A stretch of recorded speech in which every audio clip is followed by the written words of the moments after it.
Sometimes in life, we aren't always in the positions that we want to be in, whether it be financially, socially, emotionally, physically, what have you. And experiencing this kind of lack can generate a lot of stress in our lives because when our expectations don't match up with reality, it creates a conflict within us.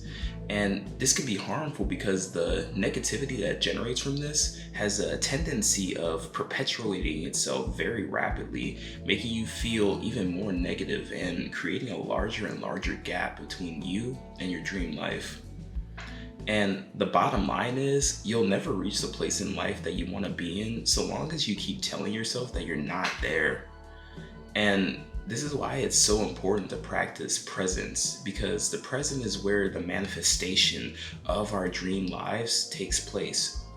In order for the future we want to happen, we have to live in it now so that our true desires can take precedence over anything else that's happening in our worlds currently. So, what actionable steps can we take to vibe more with the present for the sake of our futures and well-being? Well, first and foremost, we have to go back to our breathing. Proper breath work is extremely important for our daily alignment. Just a short breathing exercise can have a drastic effect on our mood because it breaks us off from the narratives that we place ourselves in, grounding us in the present moment. It reminds us that we are not our thoughts and we can separate ourselves from them with ease. And there's so many different exercises that you can do. You can do Ujjayi breath, Wim Hof breathing, interval nostril breathing, or simply inhaling and exhaling. I like to do regular breathing with pauses in between inhales and exhales. Anything works so long as you're focused on your breath. It's also important to practice breath work on a regular basis, either on its own or through an exercise like yoga, running, or maybe even Kung Fu. I don't know what your flex is. When we train our breath work consistently, it becomes easier for us to use our breath to bring ourselves back to the present moment because now we have more discipline to back up that breath work.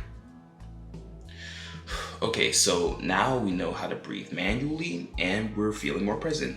The next step is to incorporate motion into this presence.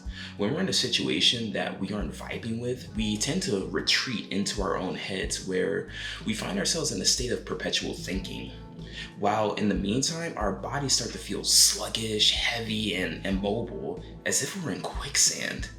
This state of passivity allows for our current circumstances to have more power over us because we're now in a more reactionary, drifting state. It's almost as if our identities begin to melt into our surroundings and we begin to lose definition within ourselves. But once we find some form of motion, we regain control over our environment and our bodies.